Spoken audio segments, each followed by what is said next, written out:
had to deal with someone that just couldn't say thank you for anything.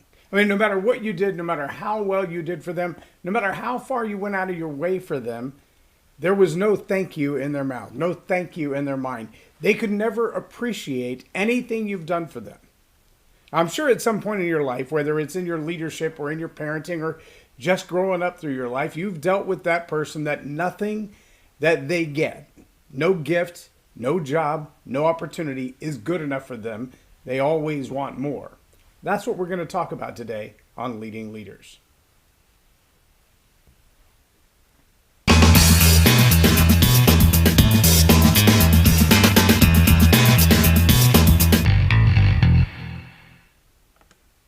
I'm J Loren Norris with Leading Leaders Podcast.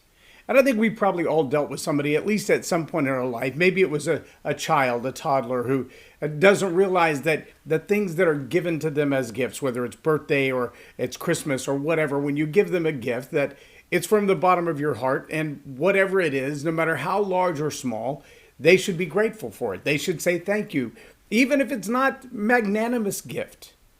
I remember when I was a kid, the year that my older sister made all of the gifts for everybody in the family.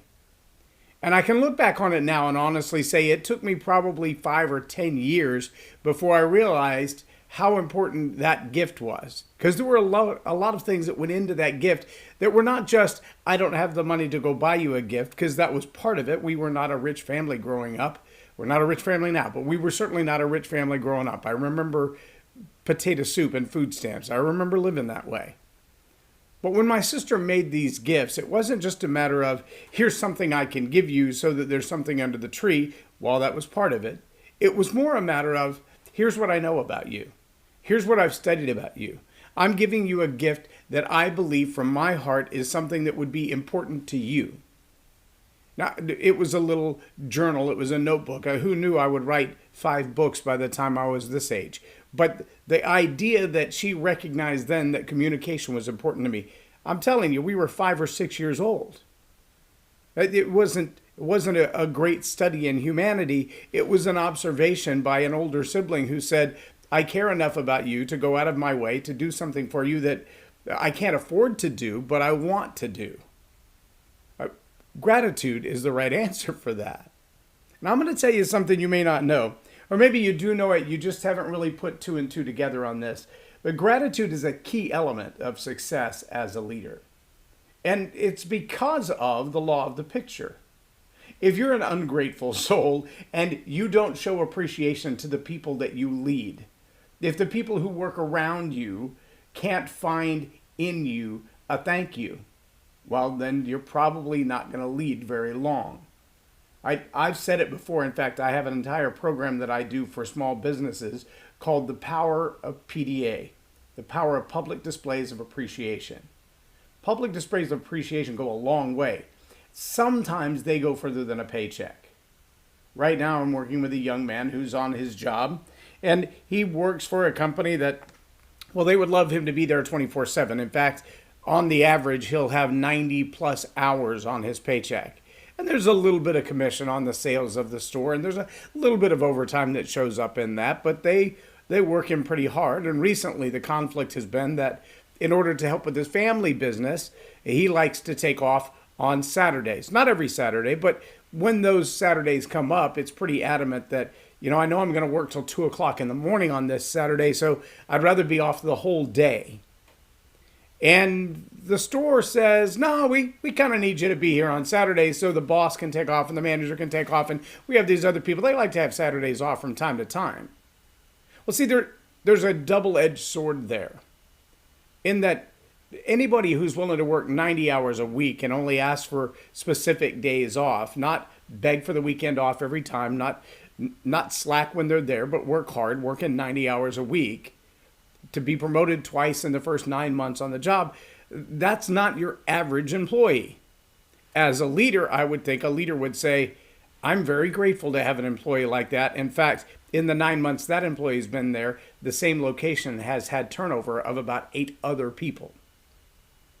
Let that settle in for a minute and then ask yourself, as a leader, would you be grateful for the one who says, I need off on these days occasionally so I can keep my inheritance, my family business strong? Or would you say, you know what, let them go, teach them a lesson, and then end up hiring and training 8 or 9 more people to do the work of the one? See, as a leader, if you can't figure out how to demonstrate appreciation and say, we're going to find a way to make this work, whatever it takes, because I value you as an employee, I value you as a team member, and I understand that you have unique wants and needs outside of this place. I remember also working with a guy, it's been a few years ago, maybe 5 or 6 years ago, but he told me that he had a very specific employee that worked for him. She'd been around for 6 or 7 years. And in the time that she'd worked for him, he said, I figured out what keeps her working for me. I can't afford to pay her any more than the pay scale allows within the organization. I can't give her bonuses and raises and write her checks. I don't own the place. But what I can do is agree to do more work myself when she wants to be off because she likes to go on mission trips. And if I simply meet that need for her, which nobody else will do so far, everybody else has offered her a little more money or a little more time off or a little less work or more authority, but nobody's willing to give her those 2 weeks off to go do a mission trip. If I just meet that one expectation, which is completely within my power to do, and it doesn't cost the organization anything, because when she takes that time, she takes it unpaid. Because I can do that, I can keep my star employee. Gratitude goes a long way, and gratitude sometimes looks like more than thank you. It looks like I'm going to sacrifice myself just a little bit. I'm going to give up some of my own conveniences so that I can appreciate you where you deserve to be appreciated. Now, I'm doing this podcast on a day that is my birthday. It's not only my birthday, it's the day before Thanksgiving. And in that season, I'm past the age of lavish birthday gifts and birthday parties. That's not my thing anymore. In fact, I probably only have had 2 birthday parties in my entire life. But the idea that we come into this season of Thanksgiving, and we often do it with the hustle and the bustle of family and people coming in and the house full of people. And often we get caught up in who's going to be on the football game and who's going to sit on what part of the couch and excuse me, who's going to eat all the cranberry sauce and who's going to leave me a slice of pecan pie. And all those things seem to be more important than thank you. Thank you that I still can take a breath. Thank you that we've survived through this pandemic. Thank you that we have relationships and we're not on our own in a holiday season like this, because some people are. Thank you that we have a roof over our head, because not everybody does. Thank you that we have a chicken in the pot or a turkey in the oven or a ham on the stove, because not everybody does. And I want to challenge you as leaders to stop for a minute and ask yourself, what are all the things that I realize I have that not everybody does? What are the things that I should appreciate? Is it my team members? Is it my employees? Is it my family? Is it the home that I live in, the car that I drive, the things that I have? Is it the relationships that have been built around me? Some that I built and others that maybe other people have put more effort into than you have. And you need to say not only thank you, but let me step up a little bit and put a little more effort into this relationship. It really is an important thing as a leader because of the law of the picture, which we discussed just a few episodes ago. The law of the picture says people do what people see. You're not going to find a group of people who want to be a part of your team if you're not a grateful person. If you can't say thank you to them for the hard work that they put in, if you can't identify the things that they've done alone that you couldn't have done alone, or the things that they've done as a team that you couldn't have done alone, if you can't say thank you for those things, if you can't find in your heart a way to be grateful for those things, then they will never be grateful for the things you do for them. An extra day off, a few extra hours of overtime, a little bonus here and there, a special opportunity that is unique to that individual because you know what their skills are, you know what their passions are, you know what their desires are, and you want to meet those. It's not every day that you have a solid, loyal employee who's willing to work hard for your success. When you have them, you should be grateful for them. And then know that what you demonstrate to them, people do what people see.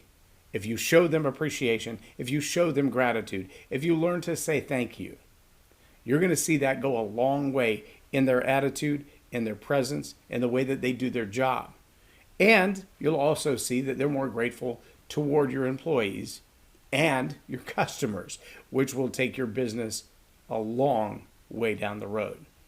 If you're leading people and you haven't figured out how to say thank you, you haven't figured out how to be grateful, you haven't figured out how to give to them in a way that, well, nobody else will, then you're going to find that you're going to lose those employees. You're going to lose that team, and you're going to be leading on your own, because that's where an ungrateful heart leads you, alone.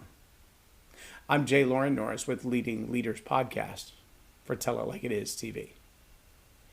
Have a blessed day.